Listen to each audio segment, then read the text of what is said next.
Good evening, y'all. Welcome back to Papa Preppers. Appreciate you guys being here tonight. We got a special guest waiting backstage. I'm going to go up through here and say my hellos real quick. True American Loretta, good to see you. Just exploring every path. Rosanna Jones, Pilgrim Radio, good to see you. Joe Morgan, Mames Legacy, Homestead Homeboy, good to see you guys. Combat Bacon 315, good to see you. Let's see here.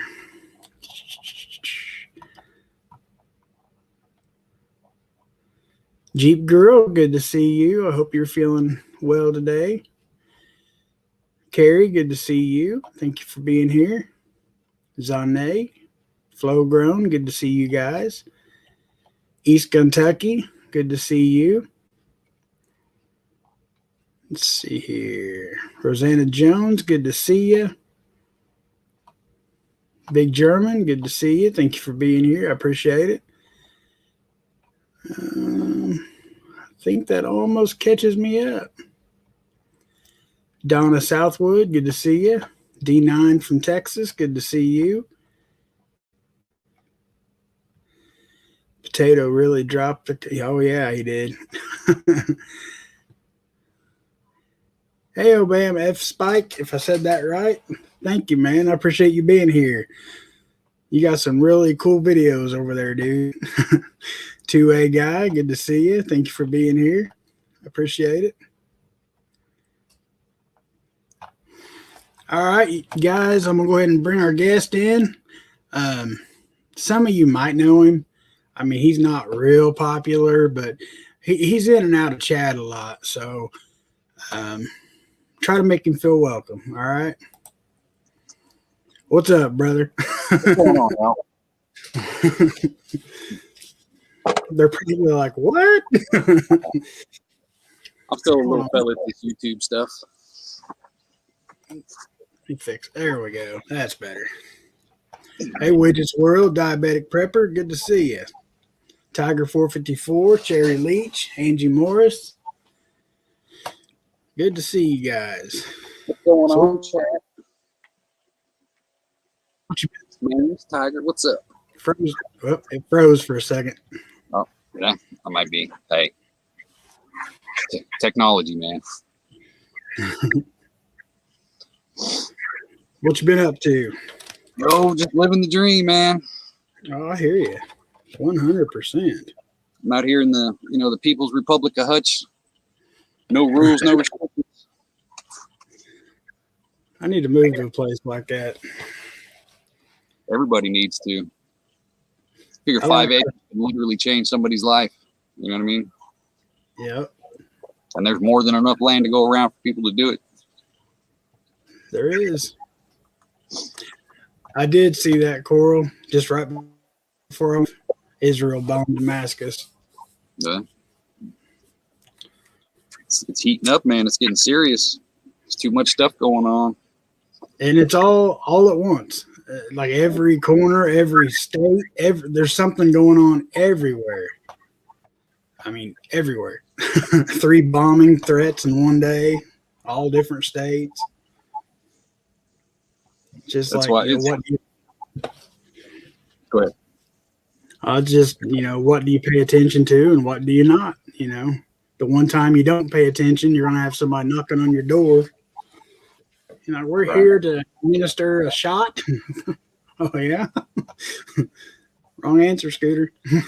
It seems like I made an analogy last night. It's kind of like an octopus. There's so many legs and tentacles just reaching out. And if you chop one tentacle off, it doesn't make a damn bit of difference because there's 50,000 to take its place. So all these small things are just, where am I supposed to go? Where am I supposed to go? But we keep forgetting, don't worry about the legs. Let's focus on that heart and that brain. Let's stop worrying about all these little things on the side. I mean, you pay attention to them, obviously, because you've got to. Otherwise, they'll grab you, they'll smack you. But that's not where you pay attention so you can dodge these things. That way you can keep moving up to the bigger target, if that makes any kind of sense. AKY Survival. Prep and Plumber. Good to see you, man. Plumbers. Says hold on a second. The Library of Congress bomber guy was from 20 minutes away from my house. Makes us look real mentally stable. Right.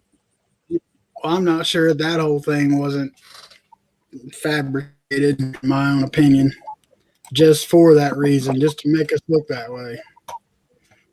Because I watched some live streams. I was checking out all of them, just checking out the chat crowds, and there was several of them that was, let me guess, another Trump supporter, and it's a skinhead, and it's this, and it's like, yep, it's working.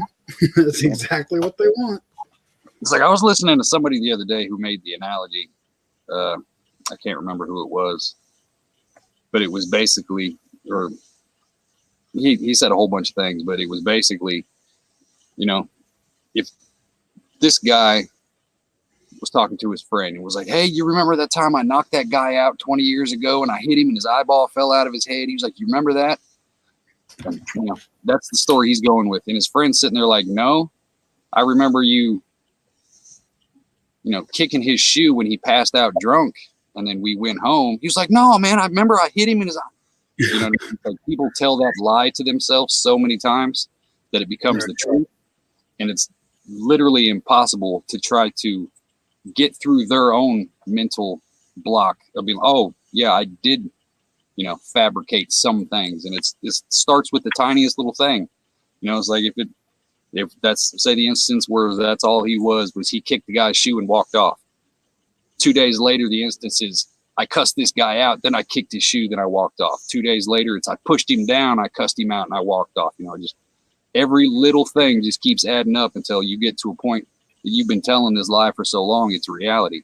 And how do you reach somebody like that? You cannot deprogram somebody's own actions. You know what I mean? Absolutely, man. I agree. And That's why, it's everything, it's like, us not taking backs. It's us being extremists. It's us being so racist that they have to teach it in school now, and it's just everything is a lie upon a lie. It's just like it just keeps snowballing as big as they can make it to make us look as bad as they can. Yeah. And see, that's the problem is everybody's too concerned with what they're going to call you or how you're going to look. I mean, at the end of the day, damn what they think about you and damn what they call you. They already called this man a full-blown rapist and a Nazi. What else can they call you? Absolutely. There's literally nothing under the sun that they could call you that they haven't already. So who cares if they keep doing it? Don't let that stop you from doing what needs to be done because they're going to call me a name. Screw them, But they've got the media arm, so they can put that propaganda out there, and that's the only thing we see. You see, a couple years ago, the Jesus movies started making a pretty big comeback, and they kind of fizzled out a little bit, at least from what I'm seeing. But there was that time right there where it was real. That's like every 2 weeks you had like the Kevin Sorbo movie coming out. I can't name, I haven't watched them, but you know what I'm saying. There's I know what you're saying. Big Christian movement in the Hollywood scene where they were kind of making an effort, but it seems like that's kind of dying back down. It's like there was a good push, but it's right back to the propaganda machine, and it's where does it end? Yeah, you gotta. It's almost like do they make our lives look like Hollywood movies, or is the Hollywood movies meant to show us what we have coming at us? You know what I mean? Like, Right. Like which came first, the chicken or the egg kind of thing? Like. Right.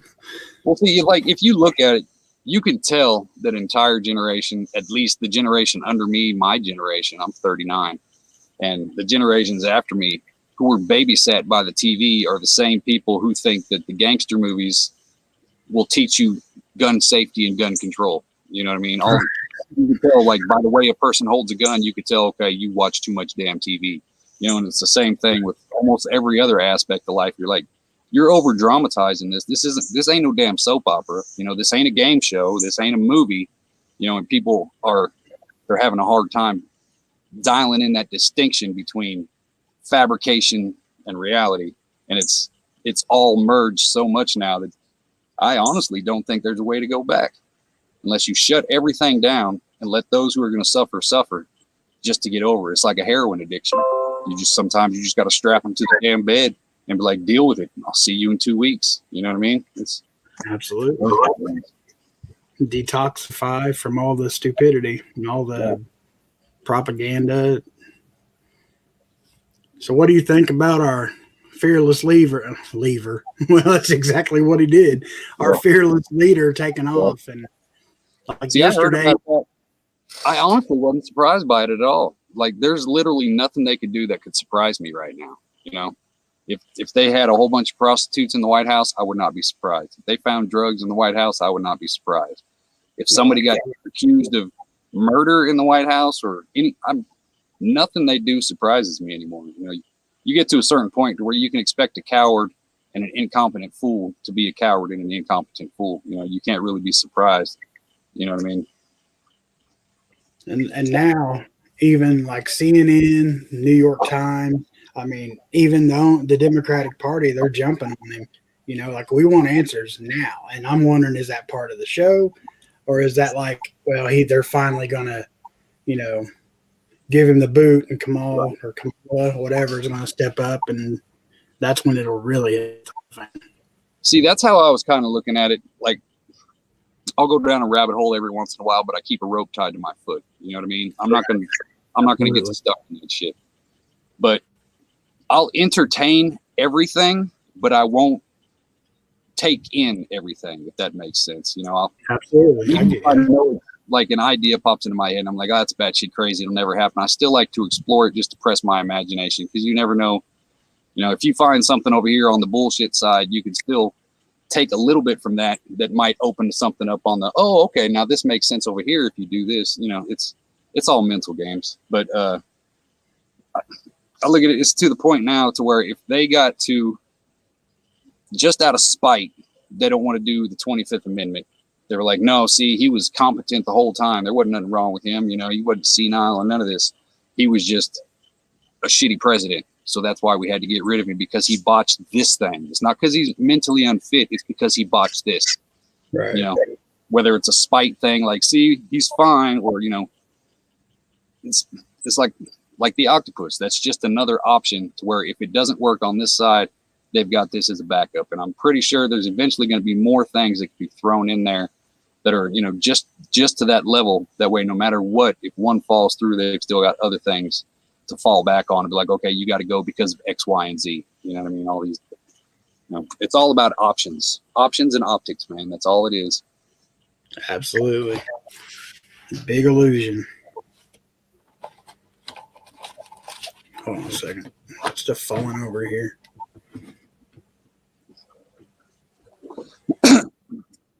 Hey, like 5. Oops, sorry. Go ahead. Say, who was it? Some Republican out of Florida that was calling for the 25th Amendment, and everybody was making a big deal about that for a while. But okay, it's just another Republican that has no voice and no power saying something. Just because a Republican says it doesn't mean it's going to. More than likely, that means it's not going to happen. Because even our own party, they don't have the balls to handle what needs to be done right now in the first place. So just because they jump on the bandwagon a year and a half too late, I'm not going to praise you now. You should have been doing this shit. Absolutely. Absolutely. And if this would have been Trump in this situation, he would have done and burned at the stake. And I mean, whatever. You know, I don't know. He would not probably still, like, just that quick. His power would have already been stripped. You know? And see, that's why everybody keeps saying, I'm sorry, I didn't mean to cut you off. Everybody keeps talking about, you know, well, we need to get a hold of our governors and our stuff. A couple months ago, I had that same mindset. I've evolved from that, because I think at this point it's there's no you're not going to get anything from it.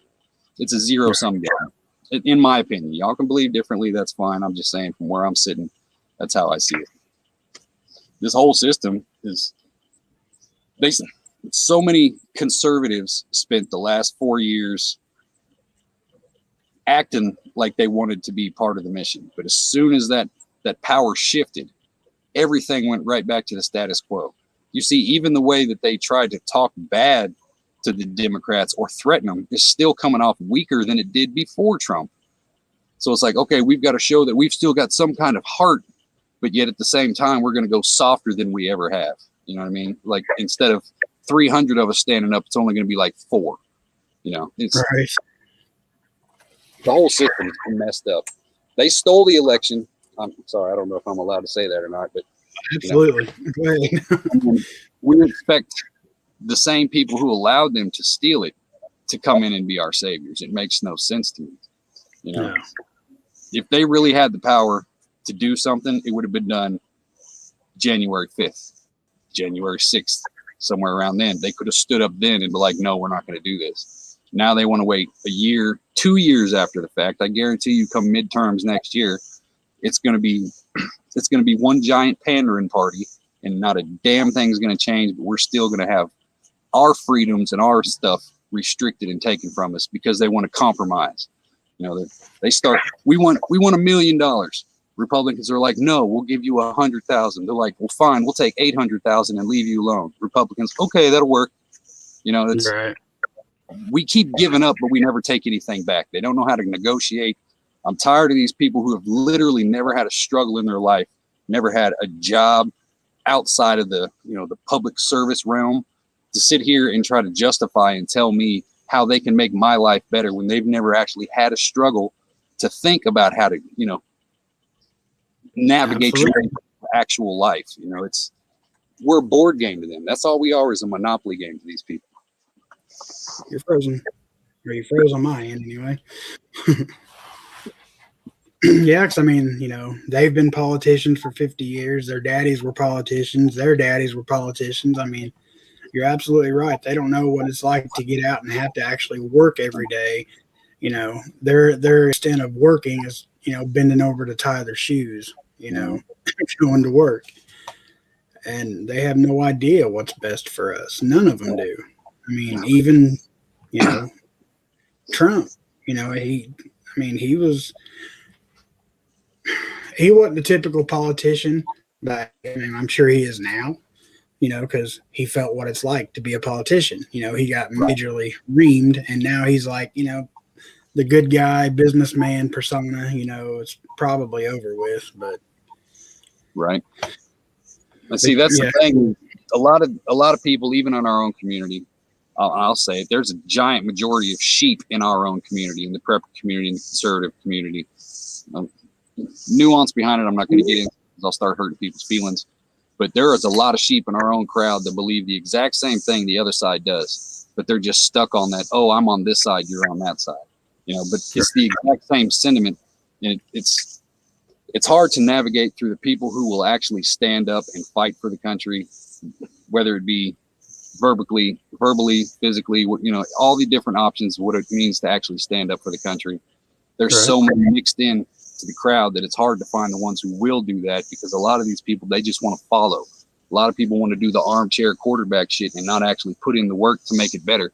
They want to, you know, excuses. Everybody's got an excuse for something, whether it be religion, whether it be I don't have time, I don't have the money to do it. You know, I got to wait 3 years until the kids move out. All these different things. I'm not saying they're bad. I'm just saying they're excuses, and that's exactly what they are. Good or bad, it doesn't matter. They're excuses, and you got to get rid of that shit, because something has to be done. The longer we sit, the worse it's going to get, and at some point, it'll be at you. I firmly believe that it's not going to be too much longer before the sheep are definitely going to be weeded out from the sheepdog, from the wolves. You know, I mean, it's kind of at the way everything is accelerating right now. Even if you know, it is a lot of false flags, that means there's something even bigger that they're getting ready to just completely steamroll us with. And I think it's going to happen sooner than later. I mean, they can't do America. I mean, we've got it rough right now, but compared to everywhere else, we still got it made. I mean, in a sense, you know what I mean? We're still, no matter how bad it is right here, we're still king of the hill against every other country combined. There's no comparison by Absolutely. 10,000 miles we're winning this race. But that doesn't mean that we can't twist an ankle and fall, just like Venezuela did. 30 years ago, Venezuela was the 13th richest country in the entire world. Right. Third world country now. They're eating sloths. Their military is getting paid with toilet paper. Right. Don't let 100 years of technology erase 1,000 years of history and evolution and warfare and all these other things that you want to call it.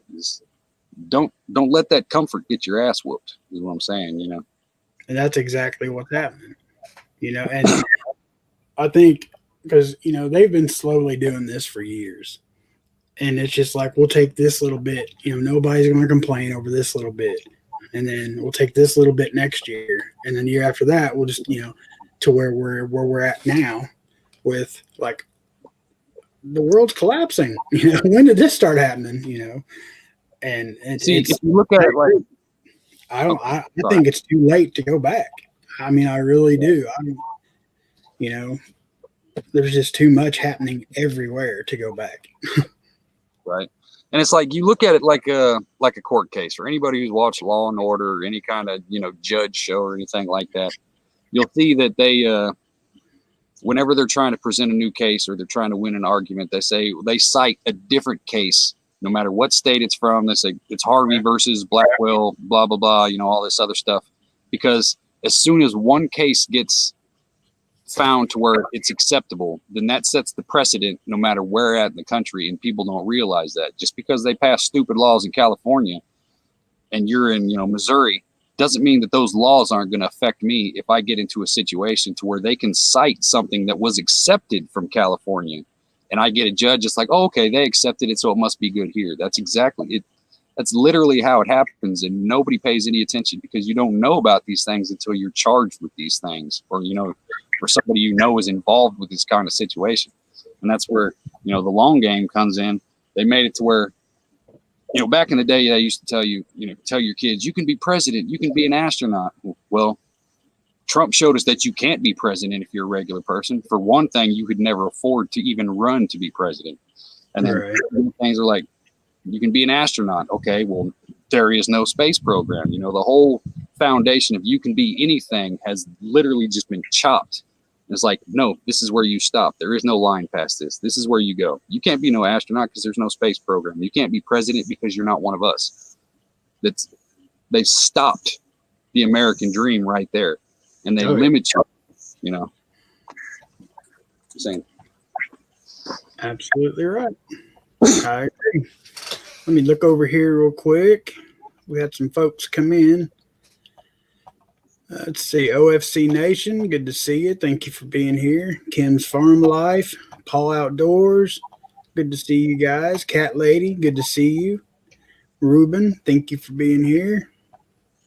Backwoods and Prepping, good to see you. Thank you for being here. I appreciate it. Let's see. Two Witness, good to see you. Thank you for being here. Five Virgins Prepper, my brother. Thank you for being here. I appreciate you. Let's see. Northern Girl, what's going on? Jeep. Northern Girl. Jeremy Marine Sullivan. Backwoods. See you. That's y'all.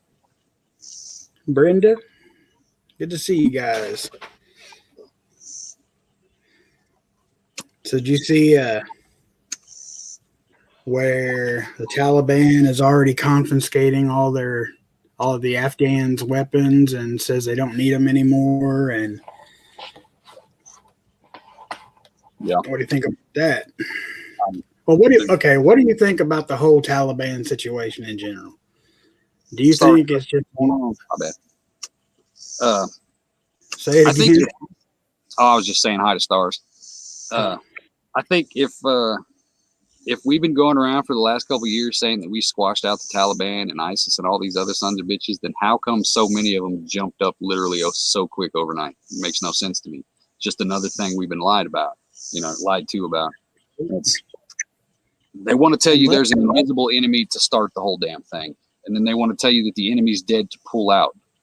In both cases, it was a lie. The entire thing was a waste of money, a waste of human life, American life. I don't care what American life was wasted over stupid decisions from Republicans and Democrats, and it's never going to change. It's the entire system is set up for this. They already know we're so messed up economically right now that the only thing that could bring us back a little bit is war. So if you have to pull out to create a situation that you know is going to escalate, you got all these other countries that are, you know, ready to step up and basically calling us bitches to the entire world. Something's going to happen because somebody wants some money. So there's going to be a lot of dead folks over the next couple of years.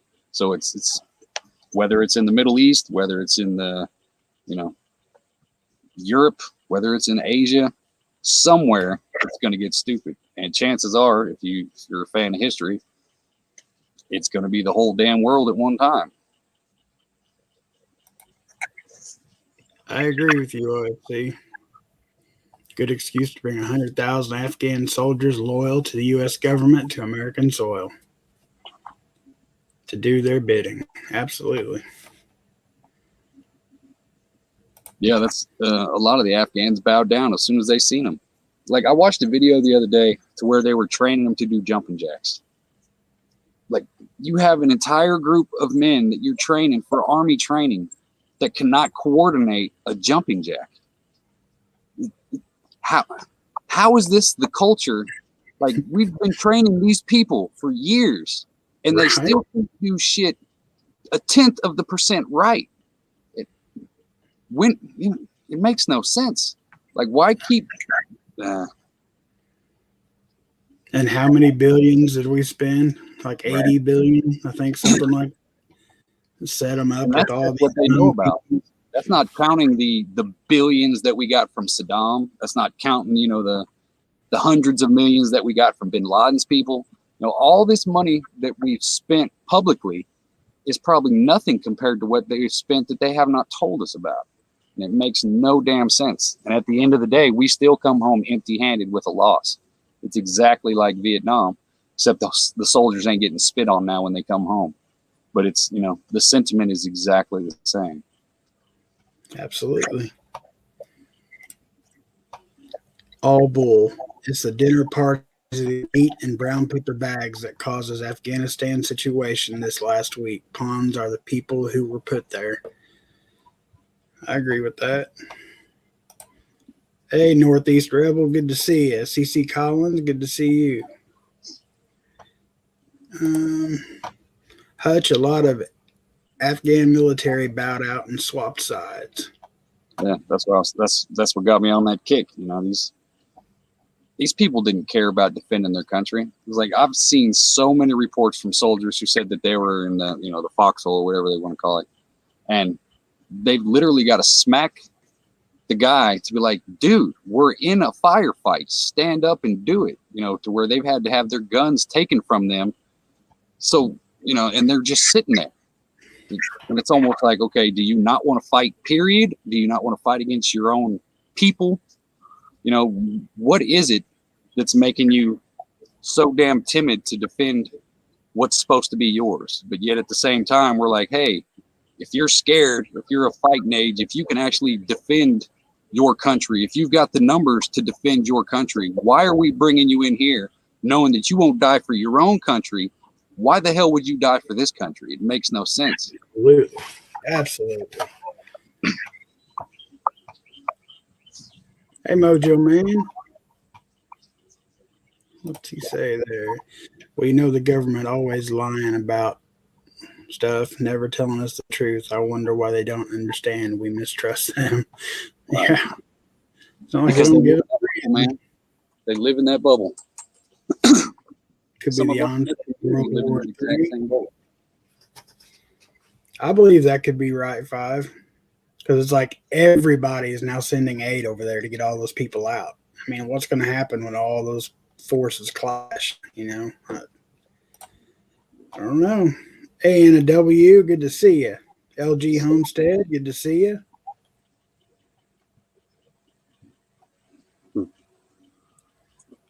Yeah, Oz is having a hard time down there in Australia, man. It's a precursor. Do you see that thing about that 12-year-old girl that she didn't have a mask on, so they tried to detain her, and they said she fought back, so they maced her? 12-year-old girl. Yep. Makes no sense. The real war will be here at home. Neighbors are going to snitch on each other. Absolutely. Yep. Absolutely they will.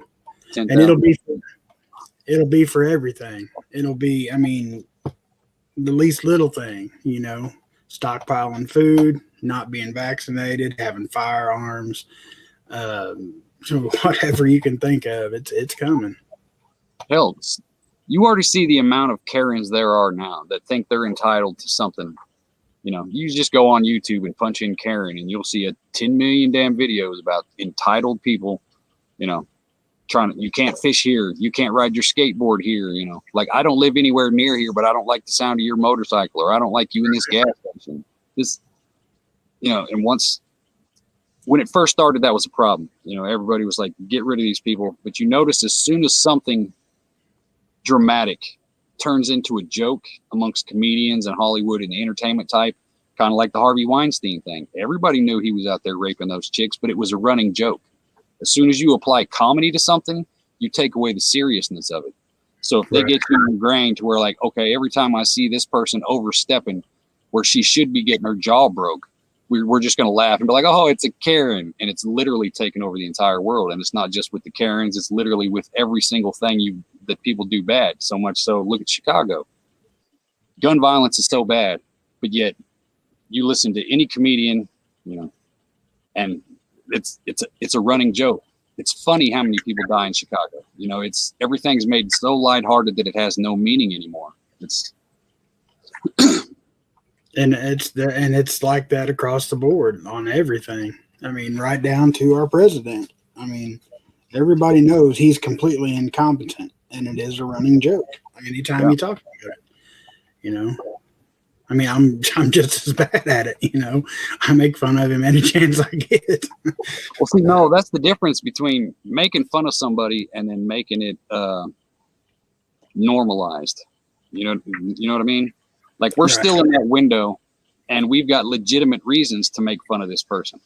But like in a situation, say the Karen situation, there's no reason to laugh at these people, but yet we've become so accustomed to it that it is funny to us now, and it's not a threat. It's just, you know, it's just something funny to laugh at and go about our business. It's no longer a concern. It's no longer, hey, she's doing something she's not. It's, you know what I mean? So it's the context in which it's normalized, if that makes sense. Absolutely. Let's see. Read through here, see if I'm missing anything. Right, yeah.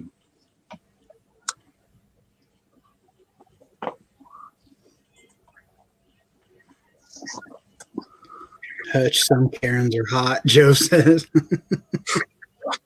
Hey, I'm not going to argue that. People thought they were entitled to a vaccine. Yeah, that's where you being entitled to get you. Right. Absolutely. Take it easy, Oz. I see they're dipping out. We're getting too fired up. I'll calm it down. You can stay, Oz. Who's leaving? Homestead, Oz. Oh. Right. And it's the same thing. It's like, I'm 150,000% for that. I believe the only thing that's going to save this country is toxic masculinity. I don't give two damns. That's the only thing that's keeping things as calm as they are right now, is the fact that it's still out there. It's not shown as much as it should be, but it's out there. And then, like, when I was in the city, you know, I'm a gentleman. I'm polite. So I'll hold the door open at the gas station for anybody, man, woman. You know, if I see an old lady struggling with her cart at the grocery store, like, can I help you? You know, it's common sense. But you'll get some of these crazy people. I don't need you to hold that door open for me. And you're like, why are you breathing my air? You know what I mean? Right. Absolutely. Everybody's so caught up on this Antifa and BLM. They're pawns. They're a distraction. But yet we allow the small stuff to go unnoticed. You know, the nitpicking and the destruction of our American culture, or, you know, of our morality. You know, the way we see things. I'm trying not to get too hyped. Go ahead. Dude, you're fine, man. I put no holds barred. That's the name for tonight. So, hey GTP, good to see you, man.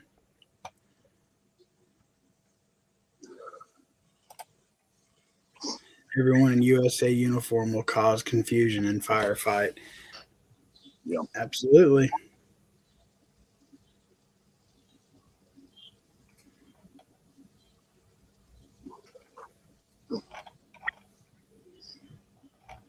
Let's see.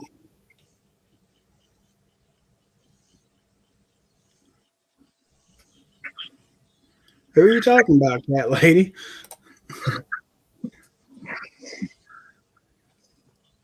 Hey, Farmer Son Prepping. Good to see you, man. What's going on with you? Hey, we did get a couple wins today for the good guy from Hawaii. Did you see that? Huh. They I guess when you applied or wanted to buy a firearm in Hawaii, you had a 10-day pass, so to speak, whatever, a license for 10 days to purchase it. And then you had to take it in person to have it, everything matched up, register it. And they took both of those away today.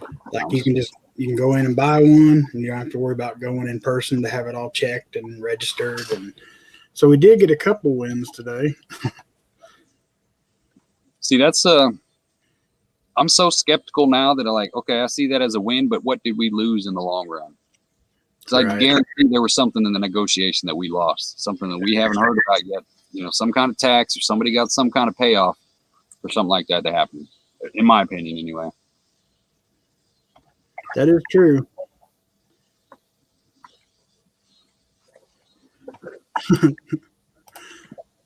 Papa put no holds barred because he knew Hutch was a guest. Hey, it's still early. I'm not too hyped up yet. Yeah, we still got an hour and 20 minutes.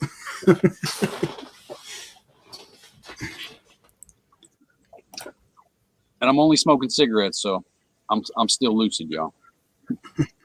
Taliban knows how to keep their people in check. No liberals BS tolerated. Just saying. That's absolutely true, man.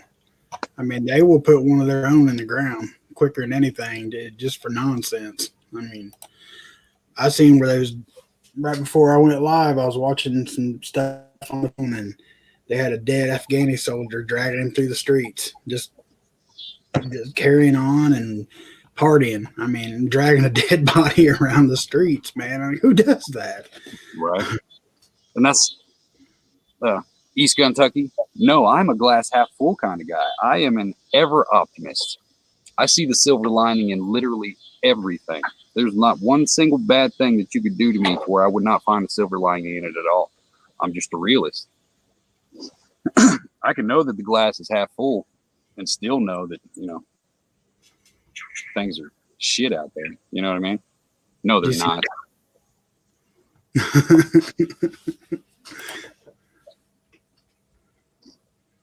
We have to, Five. We absolutely have to, man. See, that's why I keep trying to explain to people, like my family, at least my dad's side of the family, the ones that I do know their politics, they're party line Democrats. Always have been, always will be. Obama, Hillary, you know, my old man voted for Hillary. All this, you know, and there's no way you're going to change everybody. It's just not going to happen. People are going to have excuses. People are going to want to be on the fence. And that's what's just going to keep getting things worse and worse and worse, because all of us who do want to have that freedom, we're getting out of the cities. You know, we're not reliant on the job. So everybody who's left in the system, you know, on the payrolls, watching the TVs, buying all the stupid shit, they've got the numbers. So, you know. Absolutely. It's like I was comparing, there's 2 million people total in Missouri. In the entire state of Missouri, 2 million people. That means this entire state can fit in New York City at least 5 times before we even come close to matching their population. There's no way signs and voices are going to change the minds of people when here in the next couple of years, we're going to be the less than 30%, you know. We don't have the numbers to make our voices heard, plain and simple. They don't give 2 damns about what we got to say. because they've got the backup of the sheep. Plain and simple. Good to see you, Roman Prepper. Stupid Governor Newsom and the pendejo will either get recalled or run off another way. Yeah, I think he's sinking. Almost sunk. I'm just waiting. I know something big is going to happen. I don't know if it's going to be wintertime to where we're dependent on the government. You know, with all these people about to be homeless, all the people who are going to lose their jobs, the unemployment, forest fires in history in California right now, floods on the East Coast. The dollar ain't going to be worth shit come springtime. No. To get over the wintertime, if they've got all these people dependent on, hey, unless you want to be homeless when it's 9 degrees outside, you better do this, conform or get your ass out. And they're going to own the housing industry. They're going to own the food market. They're going to own everything because they know that people are not ready to get kicked out. Like right now, the way it's been so hot, people will die. They're like, no, I want my comfort back. Let me sell my soul just to get this comfort back. Same thing with the wintertime. You know, I don't want to die. Let me sell my soul to get my comfort back. And they've got the system, man. It's a hell of a chess game, and they are kicking our ass, plain and simple. There are a lot of things, but stupid is not one of them. Right. Hey, Klingon, good to see you.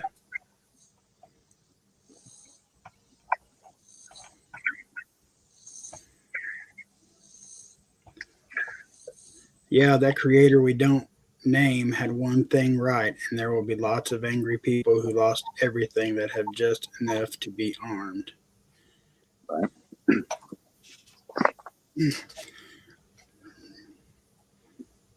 I had to reread that, but yes, he's absolutely right. Took a short vacation back in May to Vegas, and there was a really rowdy crowd. Bartender said it was the stimulus crowd. Really? They need to pay rent and food. Exactly. See that I had 2 families in my mag, you know, my physical mag here. And over the last couple weeks, both of them have been cut out. One, because he's got no heart. He'd be a liability more than he'd be an asset. You know, I'd have to be his security guard. I'd have to be his cook. I'd literally have to do everything just because, you know, it's just one of those people. It's not because he's old and disabled or anything. It's just because he's him. You know what I mean? We all know somebody like that. And the other one was, you know, he was all talk. And it's the only thing is, you know, you get around those people who's like, oh, I'm going to do this and I'm going to do this. And they, you know, when I did this fight, I did this. You know, they just want to brag about how tough they are. But yet when it actually comes down to it, they don't have the heart to follow through because, you know, you can make your mouth say anything. You know, you got the easy part done. You talked about it. Now what the hell are you going to do? And there was no follow through with anything. And it's even the people who are supposed to be on our side, from what I'm seeing, my personal experience, maybe I just read into things different than most people do, but I'm seeing too many fake people crying freedom at the same time they're locking their own handcuffs. You know what I mean? They're complaining about, they're living the exact same lifestyle that they're bitching about the other side having. But yet, so do you hate the lifestyle because that lifestyle is shit, or do you hate that lifestyle because these people have it? And that's, people need to start looking at themselves and finding that distinction. Because when it comes down to it, if you want to be like, personally in my mag, you have to be about something. You have to have a good finger. You've got to bring something to the table. You know what I mean? I have no problem sitting there and telling you to kick rocks. You know, if you can't figure it out yourself, I don't know what to tell you. Like, I'll help who needs help, but it's not unconditional. You know what I mean? And too many people think that they're entitled. Like, oh, I voted this way, so me and you are family, or we're in the same group. The hell we are. I back your talk. You know, that we need to find that distinction. We can't be nice to our own sheep just because they're our sheep, because they're distractions too. I don't do a mag. I have a defense pact with my neighbors. No resource sharing. Just in the event of trouble, show up armed. Thing helped last year during riots. That's cool.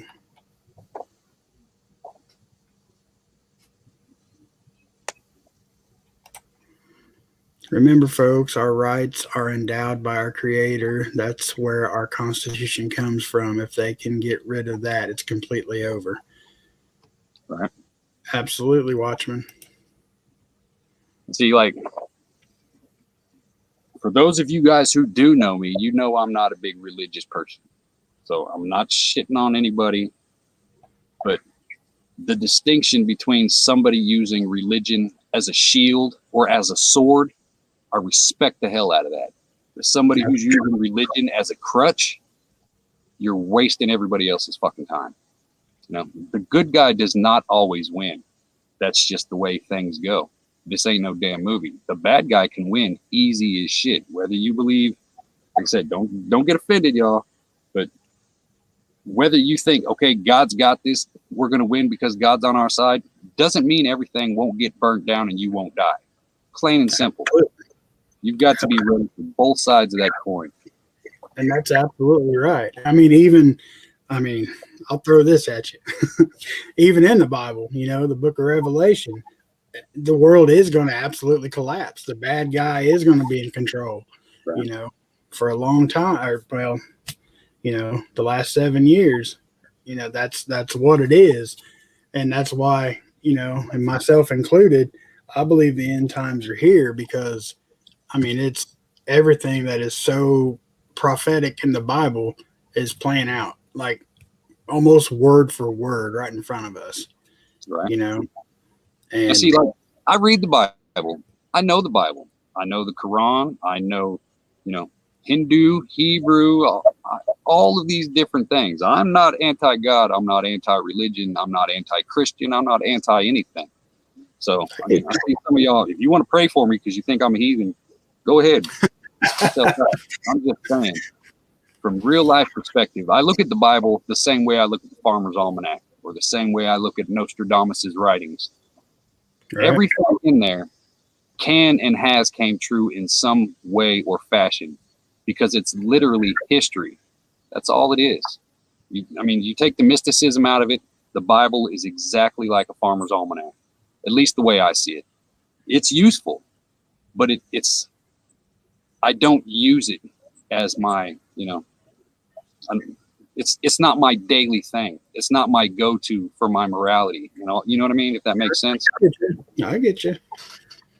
And we all in here, you know, we're all good with everybody agreeing to disagree. And that's one thing I've always, you know, there's, you know, several people that, you know, share the same view that you just said, you know, and that's one thing I've always taken pride with my, you know, live streams and my chats. We all agree to disagree, and you know, nobody thinks any less of everybody or anybody, you know, things like that. So you ain't got nothing to worry about.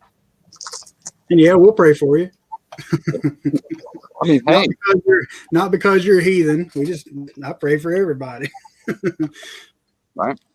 I mean, I'm not going to turn it down. See, it's the constantly beating it over my head that annoys the hell out of me. And then between just having it beat over your head and your face for so long, it's like, if I'm talking about something, if I'm getting passionate about something, some of y'all know I get pretty hype and I say some crazy things sometimes. I know, big shocker, right? But, you know, it's, if you come in and try to justify my passion to myself to where you're trying to say, hey, calm down because of such and such and such. If it's the exact same thing that I've been hearing these sheep saying constantly, nonstop, it's going to make me, I'm going to build up that resentment. You know what I mean? I understand that you have good intentions behind what you're saying, you know, but it does not apply to everybody at every instance of life. If you're trying to get people on your side, if you're trying to get people to understand what you're saying, have those breaks of real life. Because like the language I use, a lot of people are like, oh my God, you have such a foul mouth. Well, okay. And it's just words. Get out of your feelings. You know what I'm saying? There's just so many things to where people need to be like, okay, we get it. You believe this. Stop pushing it down my throat. You You know, I'm trying to express this issue, and that has nothing to do with how I feel about this issue. Just because it makes you feel some kind of way doesn't mean you try to push your logic onto me. We're going down the same path. Stop hitting me with the fucking stick. You know what I mean? Let's work together. Stop nitpicking me with this nonsense when I'm trying to think of different things, because there is things more than that. You know, I hope that makes sense. I'm trying not to hurt anybody's feelings, but I hope that makes sense. I understand what you're saying because, you know, it's no big secret. Everybody here knows, you know, it wasn't that long ago that me and God did not get along. You know, I was mad. I blamed everything on him. And, you know, just one day it hit me and, you know, whatever. I've calmed down since then. But I know what you're saying when people constantly, you know, that's a very big turnoff. You know, as far as being, you know, like, okay, do I want to see everybody saved? Absolutely. Do I want everybody to go to heaven? Absolutely. But, you know, it don't do any good to pressure and like you said, poke and prod, and that's a turnoff to people in a lot of ways. Like, you know, it can shut people down, you know, to where they don't want nothing to do with it. It's Right. like having a nagging wife or something, or a nagging husband, whatever, in your ear, just constantly. It's like, get away. You know, Right. you're sick of hearing it. You don't want nothing to do with it. I totally understand what you're saying. No. And that's People why it's like, I don't try to push it on anybody. You know, I'll talk to anybody about God and the Bible and Jesus, but I do not, you know, try to push it on them. right. Well, it's like the other day we were in, I was modding over at Tribes Channel, right? And then we had some people come in. So the last couple of days, I'm not gonna lie, I've been hurting some feelings the last couple of days, and I'm not gonna hide it. I'm not apologizing for shit. I should have went harder. Who knows what might happen tonight? I'm just saying. But you know, there are people in this community who did get the shot. I don't give two damns about that. But it was just a constant barrage of, because you did this, Jesus won't accept you. And it's nonstop, over and over, all night. Go to a different stream, and it's the same kind of stuff from different people. Hundreds of these people, thousands of these people. And it's, what? So, let me stop. You know what I mean? Next subject. How's the farm life going, man? Right. Well, it's, you know, so many of us sit around talking about, this is America, home of free, you know, religious freedom, no persecution. You can be what you want to be. But then as soon as somebody has a difference of opinion or a different perspective, then it's immediately, oh, you're the enemy. You know, let me just beat you down with it harder. Somebody's excuse to me yesterday was, whenever they come at me about Jesus, I just keep throwing Jesus in their face. Why don't you leave that out of it and find common ground first before you try to convert somebody? At the same time, you're saying this is a free country. You could literally do and worship whatever you want. But in the same breath, you're sitting here trying to tell me how I should believe and what's going to happen to me and all this other shit. Calm it down. I'm not saying stop. Have your faith. Have your religion. That's cool. It's not for everybody. To be honest, your religious group is not the majority. Plain and simple. And that's what people need to understand. We get it. Love your God. Love your religion. Do that. Do you. But understand the times we're in. You've got to work in those circles without pushing your agenda at the same time everybody's trying to fight somebody else's agenda. It's counterproductive. You're absolutely right. And I personally think my opinion on trying to get through or talk to people, you know, the best thing you can do for anybody is pray for them.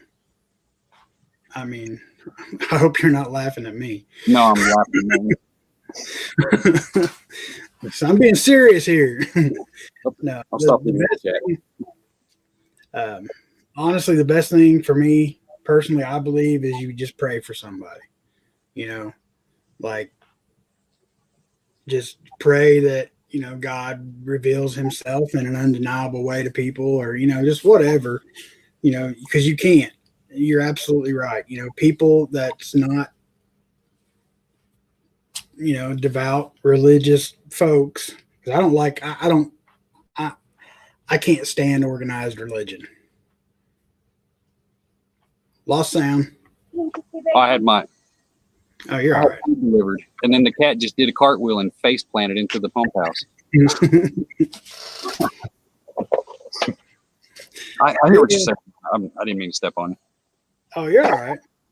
But yeah, that's the best way. Is just pray for somebody and just let God do the rest. It does no good to pressure people and beat them with the Bible. And I mean, like I said, that just turns people off away from it even more.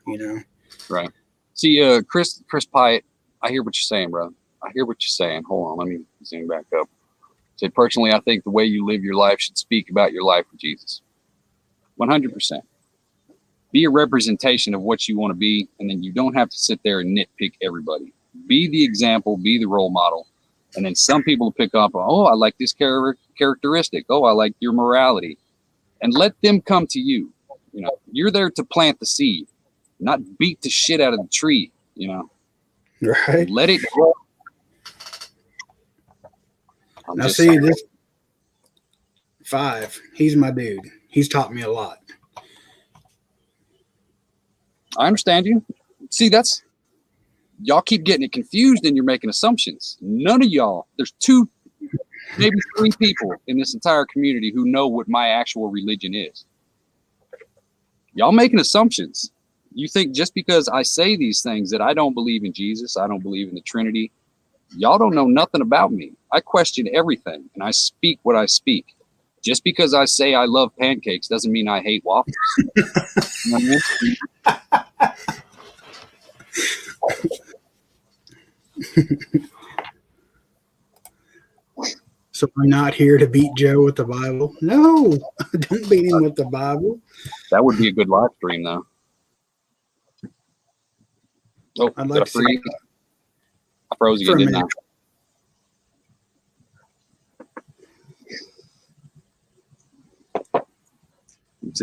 Yeah. I don't talk about religion too much because I'm not a conversationalist. I don't have the best vocabulary when it comes to trying to explain things. But, I try. And at a certain point, I can only explain my stance so long before it's just like, okay, I've stated how I feel. I don't care what you've got to say anymore. It's everybody knows. You know what I mean? That sounds like me on a lot of things, man. I understand completely. Right. Waffles. Right.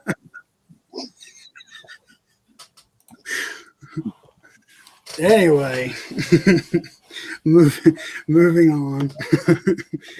Right.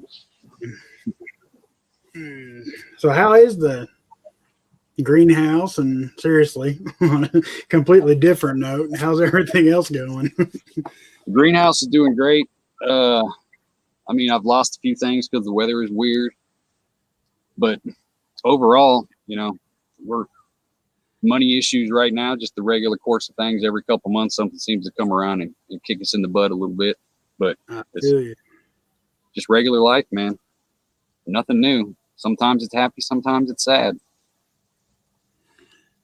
I hear you. I learned a lot of stuff. This was my first year of actually trying to grow a decent sized garden. I learned a lot of stuff this year. Yeah. I know I was hoping to be better this year. We're getting better every year, at least 10 or 15% better, every year. So we're making forward progress. So I literally have nothing to complain about. And I'm aware of that. So I'm just kind of embracing the situation to where, it's like it might be 10,000 degrees and we got no air conditioner, but I got a sprinkler and a hammock. You know what I mean? Man. The food might not have grown as good as I wanted it to, but the soil for next year is going to be that much better. We've already got to the point to where we're in profit country on the land, and we're not moving backwards. So I've really got literally nothing to complain about. You know what I mean? That's where I was at. I got pretty down on myself because You know, a lot of stuff went sideways as far as the garden went, and I lost like a majority of my tomato plants because of the weather. But I got, you know, a lot of cucumbers. I canned a lot of pickles. I got a lot of peppers. You know, it's just I got watermelons and cantaloupes and spaghetti squash out there growing. So I mean, So yeah. a lot of money. Oh, not a lot of money because I grew most of them from seed, but a lot of time and work I lost in tomatoes. But I got plenty. But you didn't lose it. If you go to college, are you losing time because you're learning? Nope. Perspective, man. It's all perspective. It doesn't matter if you fail. It's college. It's a VOTEC class. You know, if you're doing it, success or failure, you're learning from it. If you're not, you shouldn't be doing it in the first place because you're just wasting everybody's time. But success or failure, Absolutely. Yeah, I learned so much this year. Like next year, I'm doing like everything in raised beds except for corn. You know, whatever. But everything else, just so I can keep up with it easier. You know, because working 9 hours a day, doing this, and trying to take care of a bunch of garden and everything, it's like, man, I can't do this. I just can't. There's not enough hours in the day. See, that's where I'm kind of like, I was at the beginning of the year, I was so pissed off because I wanted the watermelon, I wanted the corn, I wanted every tire in the tire garden to have something in it. 5 virgins. I'm in southern Missouri.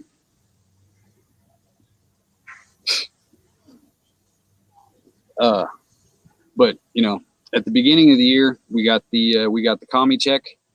It allowed me to get the greenhouse done. It allowed me to get other projects done around here, which immediately put us ahead at the beginning of the year. So, Right.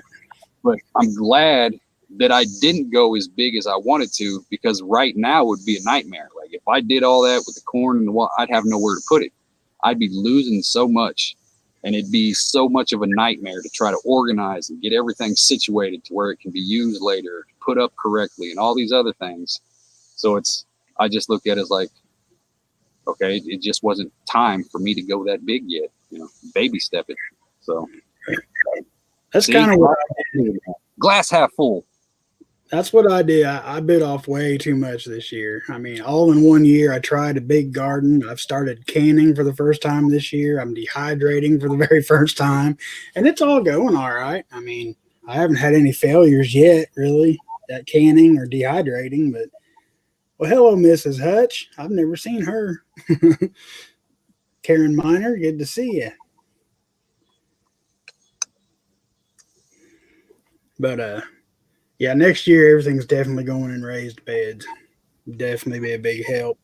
Do it all right, you know, mulch and everything. Right. I did get my compost pile started. Finally got one up and going last weekend. That was a plus. Nice. See, I went squirrel. Go ahead. I was looking at food.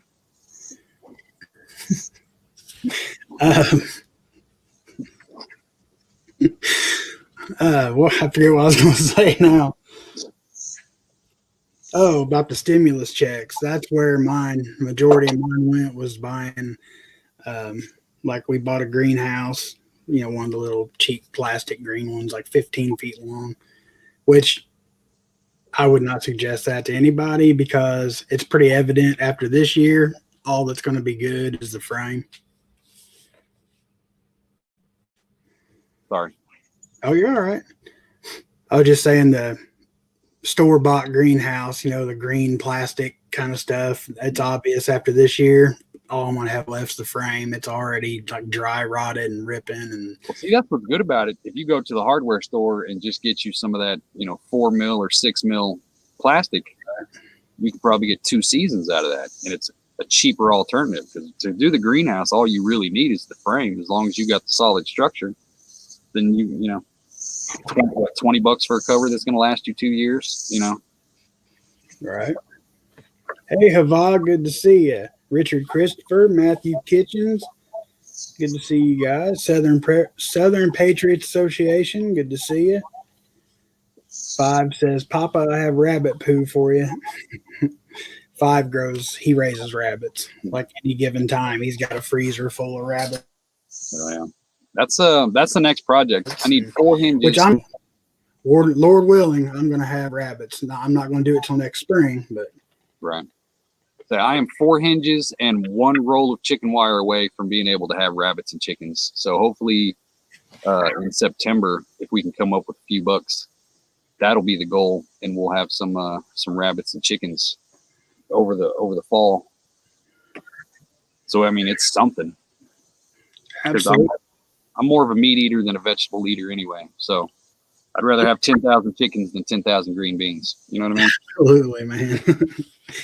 We've got, well, we only have 14, I think it's 14, no, 15 chickens right now.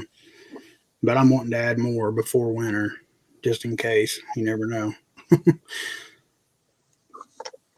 Getting 12 to 15 eggs every day. You start wondering what you're going to do with all these eggs. Yep, exactly. See, the problem we had was we let them free range out here before all the trees were down. And they would literally go everywhere in this yard. You'd have to watch because you never know where you're going to find an egg out in the yard. But then once we got the field over there cleared out of the trees, we literally just sat there like 2 years ago to just watch the hawks and the owls come down and swoop them up and chase them under the house, you know? Yeah. Yeah, we got to, that's one of the reasons mine aren't free range, because we do have a lot of hawks here, and they will snatch right down and snatch up your chickens, and they're gone. It is illegal to shoot a bird of prey. For anybody who did not know, Yeah. you can't shoot them. Nope. Buzzards, eagles, hawks, anything, vultures. Yep. Yeah, we're having a bad problem with flies this year too, 5. Flies have been ridiculous this year. Our flies aren't too bad, but man, the mosquitoes, good night. They're everywhere. And I think it's just because it was so wet all spring and early summer. Did you guys, see, I haven't really looked at the averages, but it seems like, you know, the averages of the weather and everything seem to be on track. It just seems like it's different sides of the extreme more than it used to be. Right. Like, you know what I mean? Does that make sense? Yeah. Yeah, because it's nothing new for us to have like 92-degree days, but having 92 to 95-degree days 2 weeks in a row, you know, every day, that's what's happening here. You know, we went from a month and a half ago to where we was getting like on an average of over an inch of rain a day to where now it's barely rained in like 3 weeks, you know. Right. And then when it would rain, right after it got done raining, the sun would come out 93 degrees, you know, heat index of 100 plus, and it would fry just everything because everything was standing in water, and just a bad situation. I think that's like all across the nation. Just this year for gardening sucked. See, it was pretty much the same over the winter. Is we didn't really have a blanket of snow. We had the ice storm, but we didn't really have the snow to penetrate the ground and do what it was supposed to do, you know, for the area that we're in. You know, you get that the snow covered melts and gives you the moisture in your soil for the springtime. You know, it's the cycle. But we didn't really, we're not having the ground cover of snow like we used to. Like it snowed on 4/20. I did a video, and we literally got 3 inches of snow, 12 hours. The very next day, every bit of it was gone because it was back up in the 60s. You know, it's not here long enough, especially with this clay soil, for things to soak in and do things right. That's why I've been kind of pushing everybody. Like my tinfoil hat side is like, okay, outside gardens are great. They're the shit. Do them. Try to start focusing on some inside gardening, because that sun and that cloud cover is not always going to cooperate with you. And it's, you know, we can't control that. So we've got to be ready to adapt. These guys over here, I think I can turn my camera. I brought these guys in about 2 weeks ago, because they were just like dead sticks. I mean, there was nothing. And it's jalapeno peppers and like all those leaves and everything. And I've got a pepper coming on there. I just brought them in here to water them and set them under the heat lamp, 12 on, 12 off, and they're coming right back into it. So hopefully I can save them. All right. But I've got that planned. One of my viewers, Flow Grown, he sent me a bunch of seeds from his garden from last year. And I've got a little area over here set up to where when it starts cooling off and, stuff outside, I'm going to bring planters and stuff in the house, and I'm going to grow a garden and show it like every Saturday to see the progress of an indoor garden. So at least give people maybe the inspiration, be like, if you have a little space inside your house, you can grow some food, some kind of vegetables. Now, see, Big German here, at least here in Missouri and in Kansas, where I've had to deal with these things.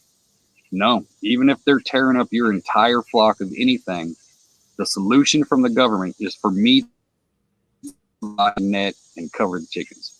I cannot even, if I get caught with a feather off of a vulture or an owl or anything like that, it's a ticket. There's no excuses. There's no justification, because they're like, well, you have to adapt around nature on some things and not try to make nature into your will. You know what I mean? So these things serve a purpose in the long run, no matter how annoying they are. And absolutely. Our biggest nuisance around here is coyotes. We have coyotes bad. Like, they'll come right. I live in a little bitty town. And I mean, people post pictures on Facebook, what have you, just 2 or 3 coyotes walking up First Street, in the middle of the night. Like, they're not scared anymore. Yeah. And that's another reason you don't let your chickens free range around here. You won't have any. Yeah. We can hear the coyotes maybe 2-3 times a month. We'll have a pack of about 15 or 20 that gets down in the holler, because everything, like where I live, is like an angel food food cake pan. We're in the center on that hill, and then it's holler all the way around us. So we can hear them in the holler howling, doing all that stuff late at night. But we've got the possums are our biggest thing. The coons haven't really took anything. The coons take the dog food. The possums take the chickens. I haven't had a problem with possums. Not yet. But thank you very much, Amy. I will try that. I've never heard of that. I know you can water glass them, which is another thing I want to try. Yeah, I want to try that. But thank you very much. Yeah, Catskills, I hear you. We got bears here now. I haven't seen one in the yard yet, but I'm still waiting. They're just black bears, but still, I want to see a bear, damn it. You got armadillos there, don't you? Didn't you dig an armadillo up? Oh, I had them in the greenhouse. Yeah, I remember.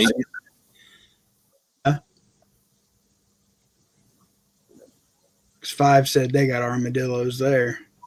Yeah, they're not really. If anything, they might break your damn ankle if you step in a hole that they've nuzzled up. Yeah, it's the same way here with. I don't know if you have mole problems, but man, they'll not here up north. We did though. Man, actually, I think they've kind of, our neighbor, he's a pastor, and anytime he mows the big church lot, he's always got his pistol. I always noticed him mowing the lawn over there, and I always seen he had a pistol in his lap. I was like, what is he doing? And then one day I saw him. He was looking at the ground, and he backed up real slow, and pow! And he went back. I was like, I just, later on, after he's done mowing, he went out there with a shovel, and I don't know why he dug it up, but he dug it up and put it in the trash, threw it away. He shoots the moles while he's mowing. I've never seen anybody do that in my life.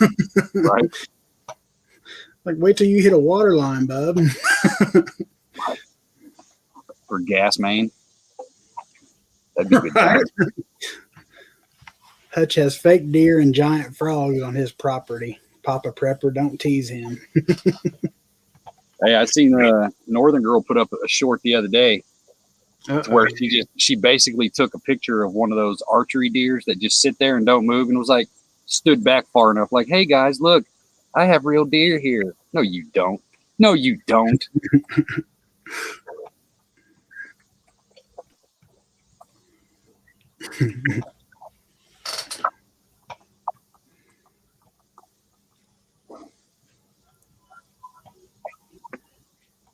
Must have predator birds do not like those pinwheel spinning things. The chickens get used to them. I've seen those. I haven't talked to anybody that actually has them to know if they work.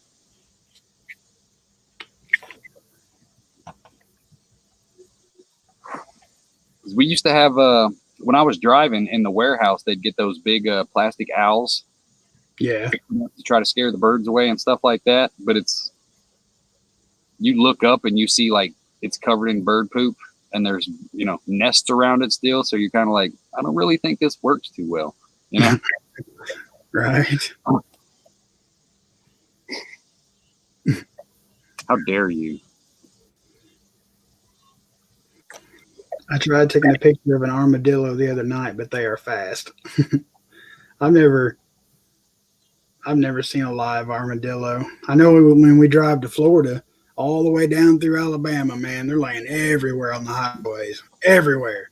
It's like they're the southern answer to possums up here, right? Because possums are everywhere on the roads here. You go down south. It's like the same thing with pigs. They said what the polls are off by roughly 3%, somewhere in that range, and it like the history of ever, the earth changes. You figure you're holding a giant ball that's got rocks on it. Eventually those things, are going to move a little bit each year. And then eventually it's going to get off balance and things are going to start wobbling until they fix themselves again. It's a cycle. And it's like the warmer that it's been getting up here, in the north, that's why we're getting the armadillos and the pigs and the bears moving up, and the snakes coming from Florida. The gators are starting to come up this way too. It's because they can stand this climate now, and it's just a slow progression, just a little bit per year. Yeah. But that slow progression turned into not a single armadillo ever to you can't go 5 foot without seeing a dead one on the highway. So it's crazy times, man.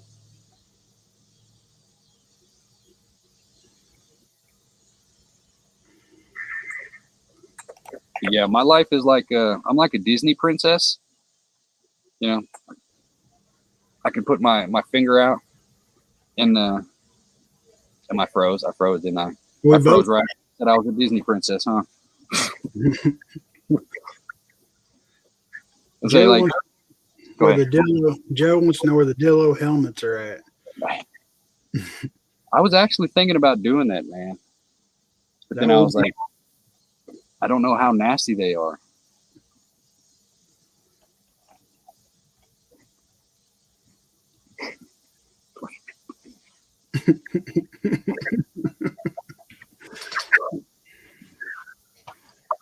North Carolina's got armadillos now. See, it's crazy, man. The birds that ate my blueberries right beside it, I have to net them. They say I've heard that rubber snakes will scare birds off. I have not heard that. Mm-hmm. Hey, Sally Mancox, good to see you. Thank you for being here. Well, no, like, let me clarify that. I'm like a Disney princess in the fact that no matter where I go, I've literally in the hammock, I've had hummingbirds land on my freaking head. I had, last year I had, 2 chipmunks running up and down my leg. I almost caught that damn deer. I came like 30 foot from it before it ran from me, Critters love me, man. Animals like me more than people do. And I can relate to that. And I like animals more than I do most people. So it all works out. Right. I kind of envisioned you in a Snow White dress, just walking across the yard, that little whistle thing and the bluebirds answering. And yeah, I can see that. Hey, don't judge me. It's 2021, man. I can do whatever I want. I identify as a princess. Right? I'm not a policeman. I'm a princess. Big German says, we ain't got nothing in Delaware except fox, possums, and raccoons. We got all them. We don't have, we've got them, but you don't see a lot of fox around here. But when you do, it's usually because they've been hit. Like seeing them just out, like in a field somewhere, you never see them. And skunks. My gosh, we got plenty of skunks. we don't have too many. I keep seeing babies. I've been seeing babies later and later in the years, it seems. Like the other day, about 2 weeks ago, I seen 2 hen turkeys and like 7 baby turkeys just walking up the side of the road. Last year, we saw a mama skunk and 4 or 5 baby skunks walking up the middle of the gravel road. You know, we had to stop the car and wait so they'd get the hell out of the way. You know, a couple of weeks ago, anybody who watches my stuff, you've seen I had the baby armadillos in the greenhouse. You know, we still got deers out here that still have spots on them. And I'm like, it seems like it's a little bit later in the season every time to where these babies are being born. Yeah, I was telling my wife that the other day. We went to town and saw 2 dead deer by the road. They were both fawns covered in spots. Oh. It's like, it's August. They Right. don't have, I mean, that's odd to me, which means deer season this year might suck because it's going to be a lot of smaller deer. Yeah. Or next year is going to be bad because you're not going to have that breeding stock in. And that's true too. It could go for a couple of years. We'll see you, roaming prepper. Thank you for being here, brother. Appreciate you, man. Be safe. West Tennessee Prep asked how much chicken wire is where I'm at. I think it's between 15 and $25, somewhere in that range, depending on the height. Here. I think it's what it runs here for like a 25-foot roll, like 25 by 2 or something like that. Yeah. Man, if you was closer, I'd hook you up with some. I got 2 leftover rolls out there. Hey, I did everything I did on my chicken house was literally chicken wire that I did that was the pig pen the first year. And so things have been moved around here so many times. Nothing's ever built in its permanent spot the first time. It's going to move at least 3 times so I can find out how it works in the best situation. So I got the scrap pile, which I recommend everybody have some kind of scrap pile. But sometime over the last couple of years, it just got balled up and thrown into the scrap pile and buried under stuff. And I forgot I had it till I went to clean it the other day, or last month. I got no concept of time. And I had just enough. It was like by the time the energy I spent to unfold and step on everything and flatten it back out and do all that good stuff, it was still cheaper for me to do that than it was to drive to town, actually buy the chicken wire, drive all the way back out here, So it's not brand new stuff, but it did everything I needed except for one roll, so. Well, you can bet anything I build around here, man, is out of scraps. Like, I am a pack rat when it comes to like people throwing away lumber and pallets and stuff. If I've got a way to grab it, I will stop right at the end of their driveway, throw it in the back, and take off. Oh, yeah. I mean, it's trash anyway. You're throwing it away. I have no shame in snatching up some used lumber.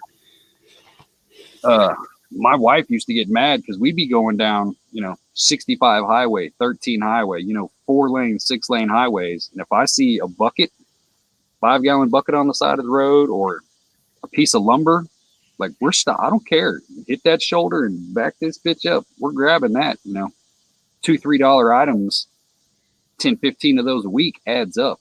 And you'll be surprised you never know what you need until you need it. You know what I mean? Absolutely, man.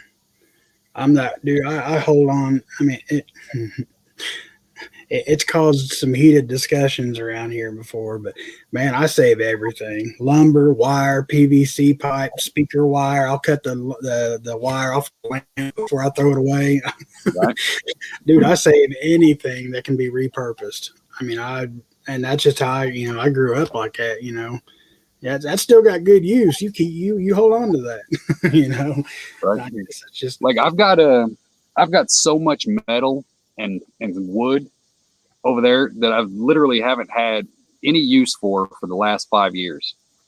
But on the same kind of deal, there's so much that I've never even considered until I actually see you get into a project and you start doing that hillbilly figuring in your head, like, okay, what do I need to make this work? And then, you just look at the pile and something will stand out, like, oh, that'll work right there. You never know what you're going to need and when you're going to need it. Absolutely. I'm working on my pile again. I've got the neighbor lady replaced all the windows in her house. So she gave me all the windows. So now I've got all my windows to build a nice greenhouse. Now I'm just working on getting my lumber built back up so I can hopefully get that built before winter. That's the plan, but we'll see. Right. I ain't gonna lie.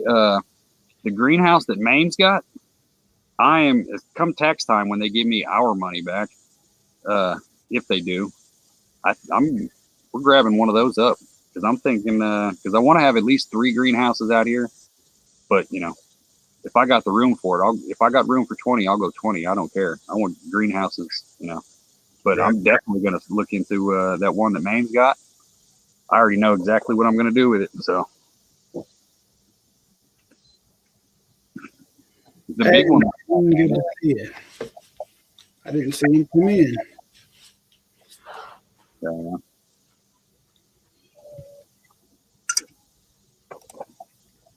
How does lumber look around your area? Is it coming down at all yet? I've been too scared to look here lately, or at least in the last month. I haven't bought anything. Get on somewhere, bro. Come on, get a hobby. Cat won't leave me alone.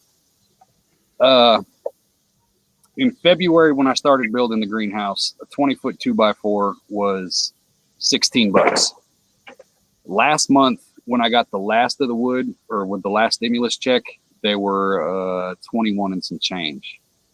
But the galvanized that we're using for the roof inside the house, when we first bought the big batch at one time, they were $13 a piece.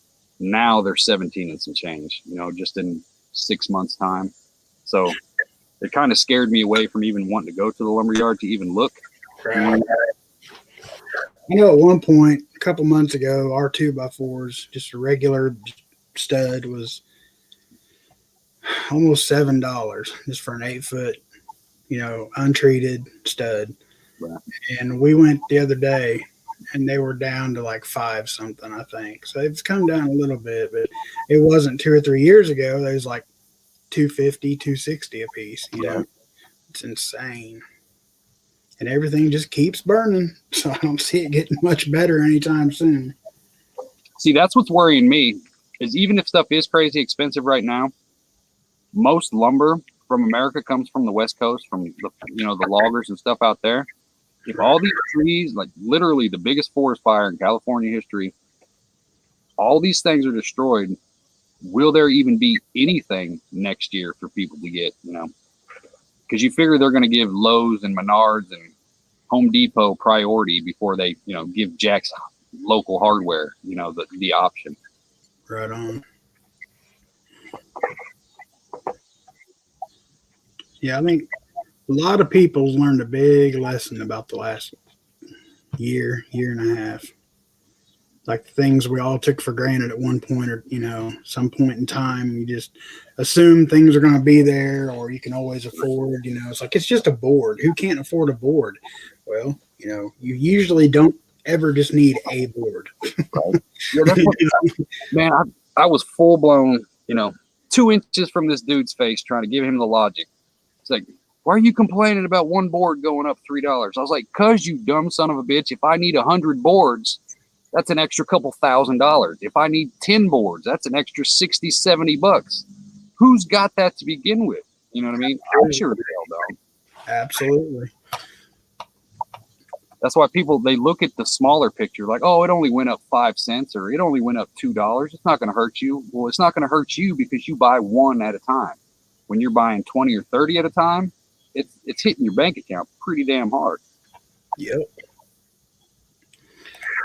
Hey, Chris Pyatt, I think I've said this before. I'm not sure, but if you have a Tractor Supply company around you, they welcome anybody to all their pallets. They throw them all out in the dumpster. You can get them all day long, all you want. Or that's the way it is here anyway. I mean, that's never. The way it is here too. Get on Craigslist, get in the farm and garden section, and you'll, like in Springfield, 50 companies. Hey, we've got these, the motorcycle places, all these different places. We've got these pallets out back. Come and get them. It's crazy how many people. I know a few yuppie folks who, they live a little bit higher lifestyle than we do. They're more accustomed to comfort than we are. Right. they can't get past the complex of, oh, that's like dumpster diving, and you know, and they can't get past that. They think it's like, oh, it's so beneath me to go get this for free. You know, it's like the people who literally change out their refrigerator and their stoves every year like clockwork, and then you see a brand new refrigerator or stove on the curb. It's like, free, take me. Like it still has a warranty. Yeah, but we got new stuff. Why? You know? Because they can. Right? Priorities, man. Hey, Shorty, I didn't see you in here. Said she paid $65 a sheet for 3/4 inch plywood back in April. Yeah, the last time we bought plywood, I think we were at 40 and some change whenever we were doing the boy stuff out over here. But that was last year. That was before I started doing the YouTubes. So at least a year and a half ago, last summer. Yeah, if you're not above it, you know, which these days and times, people really shouldn't act like they're above much of anything. But Right. I mean, if you look, you can find good free stuff, just like Craigslist, Facebook Marketplace. You know, people just, and it usually is like the more ritzy type. You know, just get this out of my way. Okay. You'll see those people who want to spend, you know, $50, $60 on a t-shirt and be like, oh, it's Gucci, Goodwill. Well, you know. Tractor Supply on clearance, $5. Right? Like, people are too caught up with them labels and them names. Like, I gotta have that name brand stuff to show off for other people. Like, get the hell out of here. Yep. And that's what it comes down to. And so many things is you pay for names, man. You pay for names. That's all it is. It's marketing, man. This marketing is propaganda. Because as you can see right now, the marketing is the propaganda from the news networks, from every commercial you see, from, you know, like they're selling sinks, putting social justice messages in there. You're selling sinks. I don't care about your beliefs. Is this going to hold water? Is it going to shut off and shut on, you know, turn on whenever I want it to? That's all I care about. You know, it's... I get you. I know. Everywhere, man. It's the little stuff. It's just nitpicking away at us, and it's normalizing us to this bull crap. It's like if you look at any picture of China, you know, from years ago, that's all you see. Like people wearing masks and cameras. When you think of China, you know, 2 years ago when you thought of China, it was masks and little Asians with cameras. You know what I mean? Any picture you ever saw. Now you look at any major city in the country over the last couple months, New York, Chicago, LA, the only difference is the skin tone. That's Absolutely. literally the only difference. And they're getting us used to that kind of, you know, they're imposing their culture on us kind of thing. It's a cultural takeover, because if you're normalized to it, slowly you give you a drop at a time. And it doesn't seem like it's all overnight. It's just, oh, we just woke up one day and, you know, we had super happy fun time TV shows. And, you know, that's how it happens. Yep. September 10th, 2021, a half inch sheet of plywood was around $8. 2 days later, it was $22. I remember that very well. I was framing houses at the time. I remember that. It's hard to believe that was 20 years ago, man. Right. Makes you feel old. That's what's weird about it, because like all these things are connected. Like the only thing that freaks me out is the Green New Deal. Anybody who doesn't know what it is, go look it up, go read it. It's not conspiracy. It's an actual agenda that they put forward last year. Absolutely. And it encompasses everything. Global warming, the taxes that they want you to pay for your mileage on your car, all these things, rehabbing, you know, the major, where they say anything over 3 stories in any part of the country has to be rehabbed and made green. And, you know, they want to get rid of the cars. They want to get rid of the planes. All these things is all part of that same kind of deal. And whether it's knowingly or unknowingly, manipulating the price on building materials is kind of in that thing too, because if you can't afford to fix your own stuff, then eventually they're hoping that you're going to get fed up. Like, okay, I can't do this. I'd rather sell it and go to something else, and that leaves this piece of junk that wasn't good enough for you anymore at low market value, and you're forced into something that they own, that they've fixed, and all this other stuff. It's not everybody, but it doesn't have to be everybody. And that's what a lot of people don't know. It doesn't have to be everybody. It just has to be a large enough chunk to offset the spend budget on something like that. That's all it takes. It don't take everybody, just enough to get the numbers right. Uh-oh, you froze. Oh, there you go. I froze for a second.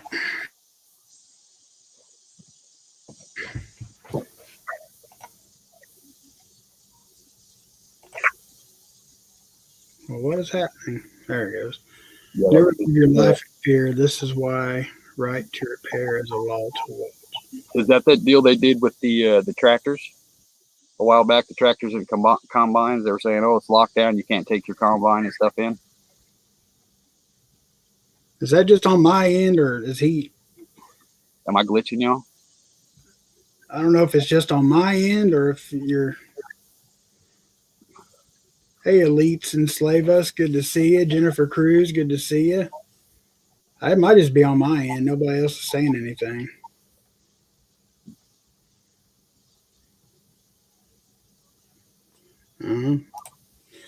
They tested the new Green Deal with those spiral-looking light bulbs back in 2007 or so. Yeah, I remember everybody jumped to those. Well, Hava said no glitches at all, so it must just be on my end. I don't know. Hard to tell. Joseph, I don't know. Technology, man. Double-edged sword. Yeah. I glitched that time. I don't know. Whatever. Well, we got some. You can't see it. It's overcast like crazy. We're supposed to have rain for the next couple days, but it's just enough to be annoying. Right. Not enough to do anything.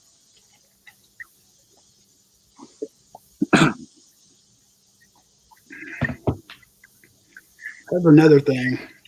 Makes me question the whole.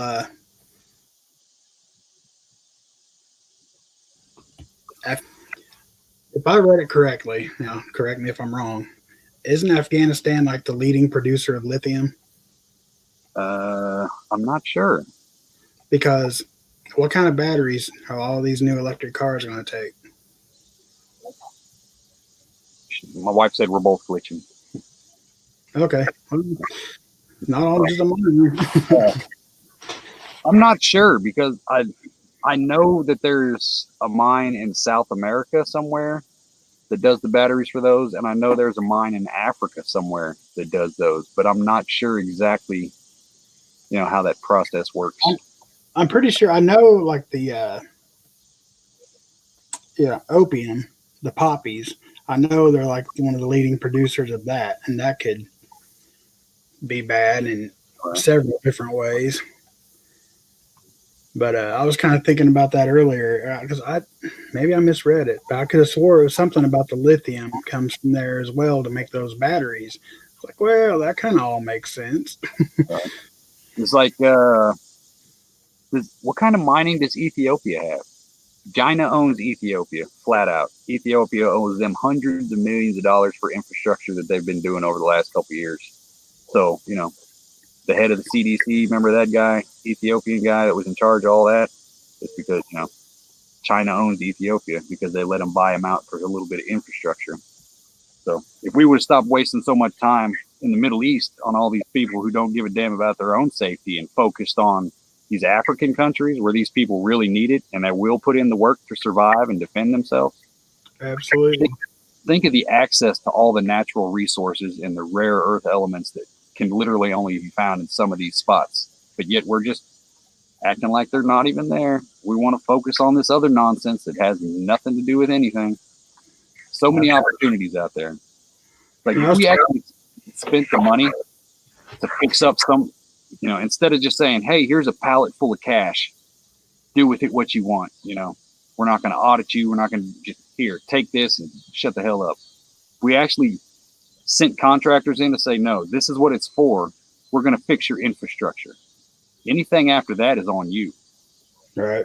Who gives a damn if the government supports us? If the people support us for making their lives better, that's how you win the people, not by giving the government a whole bunch of money. You know, so many missed opportunities and so many things. You know, we shut down our own pipeline to allow a different country to open up their pipeline so we can buy from them. You know, what sense does any of this make? You know, and it's our money. You know, It's all just part of the bigger agenda, forcing us into communism. I mean, that's my opinion, you know. oh, absolutely. I'm working on a video, shameless plug, that'll be coming out in a couple days, and it's literally just a Reagan speech from 1965. And I can't remember. I'll put up a post later of the person he was talking about. But in 1965, Reagan was quoting some Greek-sounding name that literally, you know, years before, broke it down step by step. You know, if you allow your country to do this, you know, if you accept this certain type of government, then the inevitable conclusion is that they will tax you into poverty because loophole. You know, and this is decades old. Yeah. And literally what we're seeing today is like the things that they were complaining about in the 60s are the exact same thing we're complaining about today. The things that we were fighting in the 30s are the exact same things that we're fighting today. But yet we're still sitting around like, oh, let's hold a sign and let's talk to these people. They've been plotting on us for 60 years. Your government will destroy your history. What the hell is there to talk about? I agree, Joe.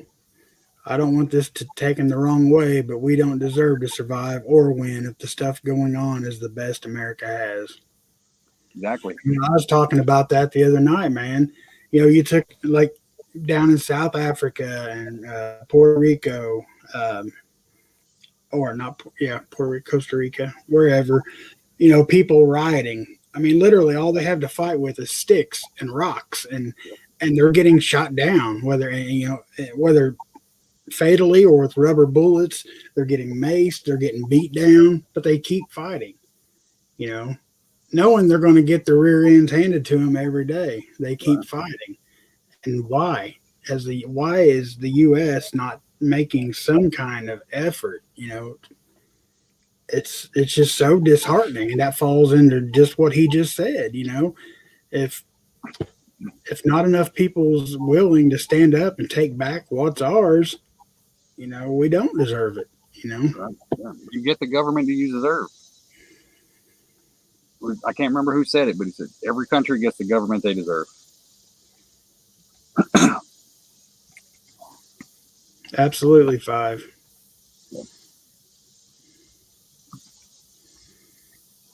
Yeah, it's crazy times, man.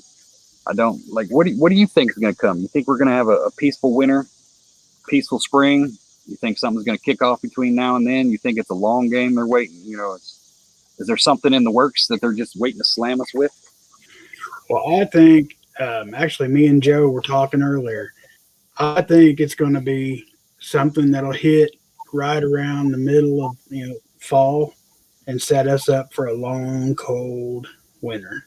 Right. I mean, I don't know if it'll involve I don't know if it'll be just from civil unrest. I don't know if it'll be their mandated lockdowns, whatever,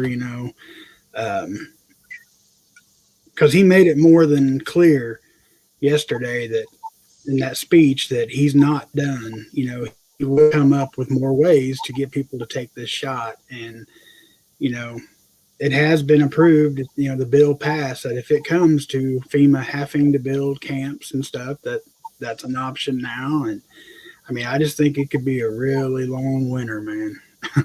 Right. I look at it like this: is if you think everything's got to have like the same mindset that I apply to everything on this homestead is what I believe is the same kind of concept that they apply to everything that they do. Like everything has to have a multiple purpose. You can't have nothing can be a single use item. when there's so many options, you know, you've got to have that redundancy. They know it. They're the government. They're not stupid. Right. So,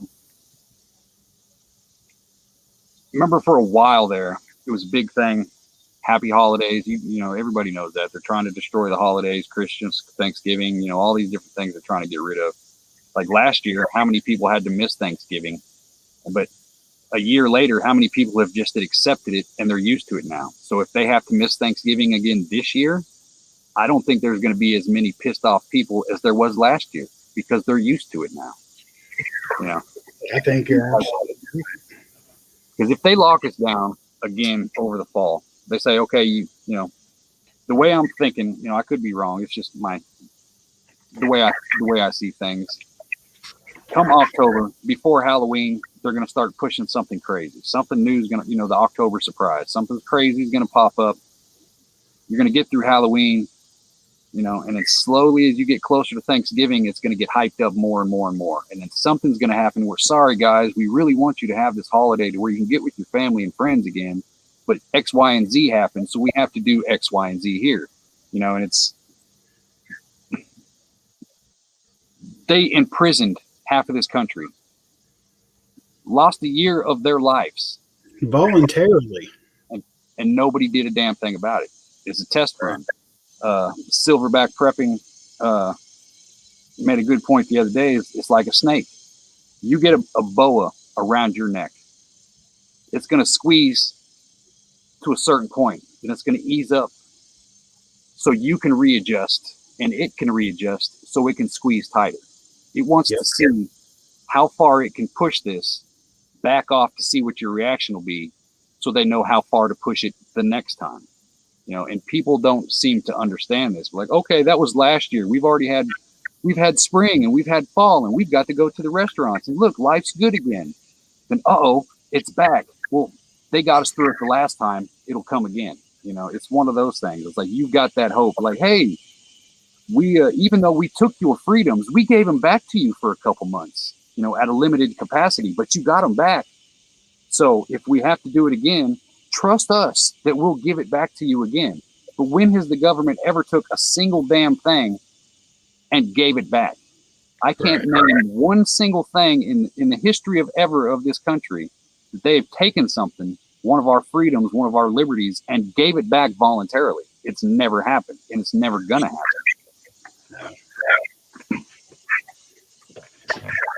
Absolutely will not.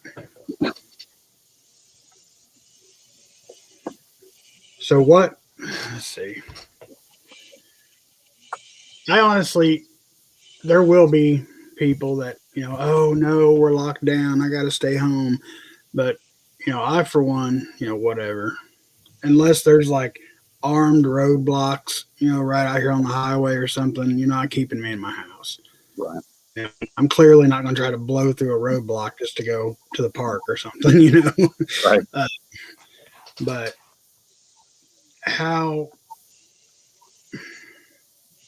what do you think will be the cause if it is like, you know, this fall? What do you think will be the biggest storm to come? Would it be a lockdown or furthering, you know, the plan with the COVID shots? Or, I mean, because there's so many things just waiting to pop off. It could be any given one. I think it's going to be an unlimited supply of false flags based on your area. I think every single area in this country is going to have some kind of representation of a false flag, but we're only going to hear about the things that are far away because nobody ever hears about what's going on locally. You know, we only hear about the bad things that are at Baltimore, or Chicago, or LA. You know, we don't hear about the things that are going on in Kansas City. We don't hear about the things that are going on in Shreveport. You know, it's the same stuff, but we only hear about it on a large scale. That way it makes it seem to people like, okay, it's in California. It doesn't affect me, even though your actual city, your county, or your state is doing this exact same thing, but it doesn't register to you because the only news you're actually consuming says that it's far away. So it's not affecting you at all because it's all the way over here. You know what I mean?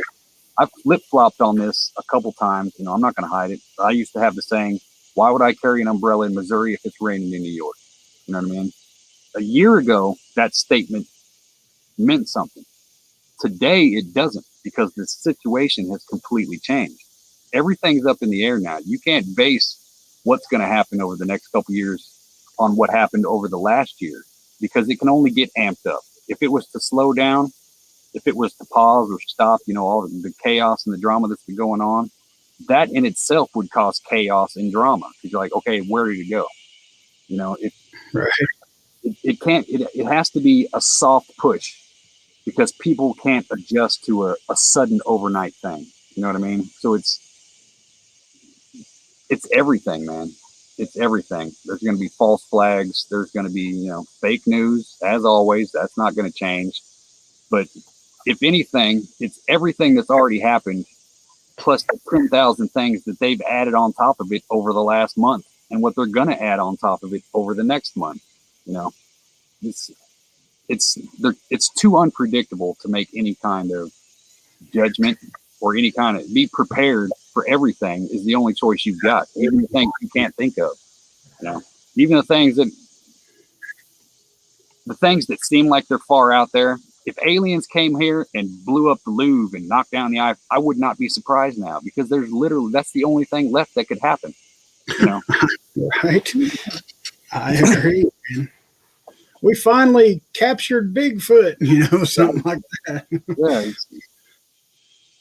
It's just the weird stuff, because they know most people are one issue voters. It's either pro-life, pro-choice, and that's the hill they die on. Pro-gun, anti-gun, that's the hill they die on. Hot rod guys versus, no, we need Priuses everywhere. That's the hill they die on, and that's how they get us, is because you're like, oh, I don't care what they do. Like there's a California and a couple other states are doing. My son showed it to me, because he's into those Fast and Furious drift cars and stuff like that. So they're putting restrictions on certain kind of cars in a few states. That's pissing off those guys. But if you look at where that could end up, it's, devastating to the entire country. But the gun guys, they're like, well, that's car stuff. I don't care about what's going on there. What are they doing with the gun stuff? We get so stuck on a single issue that we don't pay attention to everything else around us that we're losing, because it's this issue. It's this issue. This is the one that's going to do it. This is the one that's going to do it. They're all going to do it. That's the problem. It's not the one thing. It's the 10 things, and those 10 things will in turn turn 10 different groups against each other, because, right.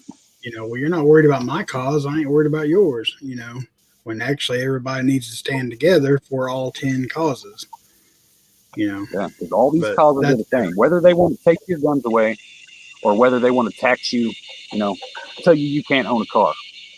I know a lot of kids who don't give a damn about trying to get a driver's license. They have no interest in driving at all. So they don't care if they take your driver's license, or they restrict everything to driverless cars or battery powered cars, because they have no interest in cars.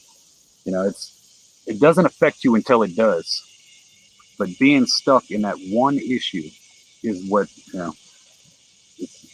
that's how they're going to get us. We become obsessed in OCD over the stupidest thing that is just a tiny fraction. And, it's just a small little cog in an expensive ass watch. There's so many different gears going, and absolutely, man. I think that'll be a big push right there too, Bonnie. Yeah. I mean, but look at New York City, man. They started that, yesterday? They call it the key to the city or whatever, having the passport or proof of vaccination. You can't do anything, man. Nothing. Like, nothing. I think you can still go to the grocery store. That's about it. Right. But like movies, bars, restaurants, I mean, you can do nothing. And if you can do that, you understand is it might not physically affect you to the point to where you can see it. Like the lockdowns in New York, I see nothing of it here. I don't see it. I don't feel it. It's not touching me. But that doesn't mean that I can't smell it. You know what I mean? That doesn't mean, that doesn't mean I can't breathe it in. Just because I don't see it where I'm at doesn't mean it's not here in some kind of way. whether it's raising the price of my food that I have to buy, raising the price of my gas that I have to buy, you know, taking my supplies down from my area stores because somebody in this part of the country is, you know, deemed more eligible for these things. You know, just because you don't see it doesn't mean it's not at your doorstep. And that's what a lot of people fail to understand is, you know, that expression, if you wait till it's at your doorstep, it's too late. Well, that's not a literal statement. That's not a, when they're physically at your doorstep, that's not what that means. That means everything involved in that. It comes to you in some kind of way, it's already there, you know, and that's just because you don't see it doesn't mean it's not affecting you. And a lot of people they don't think about it. You know, it's out of sight, out of mind kind of thing. Like, oh yeah, it's bad what's happening there, but I'm not feeling anything here. But yet everything in your grocery store has gone up 4 or 5 cents. Your gas has gone 10 or 15 cents up, but yet you still say it's not, you know, it's not here yet. It's not affecting me. It is. You just, you don't see it all because you're getting nickeled and dimed. Nickels and dimes make $1. You know what I mean? That's how it works. NYC is a nightmare, but what's worse than the politics is the people are allowing it. You know, that's what I was getting at. If you can just single-handedly shut down a city the size of New York City, how hard is it going to be to go to Podunk, Indiana and say, okay, y'all are locked down? You know, right. Just because, I mean, it, like I said, like you said earlier, you know, with your county and the surrounding or the whole state of Missouri can fit like 4 or 5 times into the population of New York City. Right. You know, and they know if they can just lock down a town that size, the rest is cake. Or that's what they think. You know, that's the assumption they're under. Right. And see, that's the thing that they know too is it's only major cities and places that know they can get away with it. You know, yuppie suburbs and things like that that vote full blue. You know, they already know there's no question we own this. That's where they're doing it. They don't need us out here in the sticks to comply. They don't need us to have all these restrictions and lockdowns because they've got the numbers where they need them. You know, that is true. That is very true. I posted in Discord, I believe it was yesterday or this morning, I can't remember. There is a freedom rally in Frankfort, Kentucky. I don't have it in front of me. I think it's the 28th of August. I can't remember, but it's like at 1 p.m. I don't know if that's too far of a jaunt for you or not. Frankfort, Kentucky. Pretty good. That's probably a good 6-hour trip at least. I'm 3 hours from the Kentucky line, somewhere in that range. And Frankfort's on the east side of Kentucky, or eastern side. So yeah, it's 10 hours. Because I was kind of wanting to go, but there's no way I'm going by myself. No way. Yeah, I got to watch myself. We used to go to those kind of things, but I got to watch myself now because I'm not. If I go to something like that, I'm not there to hold a sign. I'm going there to start shit. I mean, I'm not hiding it. I'm not telling anybody else to do it. I just know me. I'm going to run my mouth. Somebody's going to run their mouth, and I'm going to do what I do, you know. So, you know, I know what situations I can't be in to a certain extent anyway.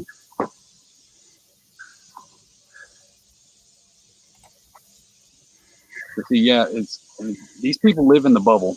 So everybody, why do they keep doing this? You know, why is it? You know why they're doing it. Stop asking why. You already know why this is happening. Or I can't believe. Yeah, yes, you do. You already know it. You know, it's. I do get tired of hearing that, and you run into it everywhere. Everywhere I just don't understand what's happening. Are you asleep? Did you just wake up? You know, like do I need to draw you a picture? You know, I need to understand it. Like this is not a tale of two cities. This is Dr. Seuss. It's easy to digest. You know what I mean? You don't need a PhD to understand what's going on. Exactly. That's why I think the cities are going to keep pushing their agenda, but everybody, these politicians and these city people are trapped in that bubble. So they don't know what real life is like outside of that city. They don't, you know, They have person no living idea. in the Hollywood Hills has no idea how I'm living out here in Missouri. They can't even comprehend it. You know, it does not exist to them. There was a story a while back. Somebody was telling me they flew to New York. They went in, you know, some yuppie chick, basically a Karen, right, you know, right on the border. And they went into some fancy store, and the lady was so surprised that she was from Kansas City. She's like, "Oh my God, I didn't even know they had cities there." You know, it's like, how big is it? Like, how many cows do you guys have? You know, it's just the stupidity of people because they don't comprehend. You know, but if you live in a town of 5 million, 10 million people, of course you're not going to comprehend, a, you know, the city life of a, you know, Kansas City's got 500,000 people. That's one neighborhood in their city. It means nothing to them. They don't understand the concept of it, you know. Well, it is 9:01, so I'm going to get ready to shut this down. Does anybody have any questions for Hutch or anything? I just realized it was 9 o'clock, and I think Northern Girl was waiting to post her premiere or Yeah, I think she's got a something. premiere coming up. And I think she already moved it once because I was running till 9. But Yeah, man. It's crazy days, man. Crazy days. thank you, Joe. Appreciate it, man. I didn't even use that much profanity. At least I don't think Uh, I you was really good, man. gold star for me. Camel Toe Harris is trying to get the former vice president impeached as well. Well, they want everybody out of the way. I'm with you, Hutch. Protest ends and ass weapons begin. Yep. Not wrong. You talking about Loretta because of the language? that's what that's what I'm guessing.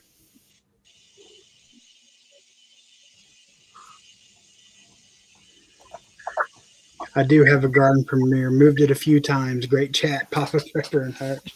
Sorry, Northern Girl. Well, I'm getting off here though. I'm gonna cut her off. Maranatha, Hutch. I will pray for you. There you go. I ain't gonna tell you no. All right, guys. Until next time. God bless y'all. I love you guys. Stay safe. Take care of yourself and each other. Papa Prepper out.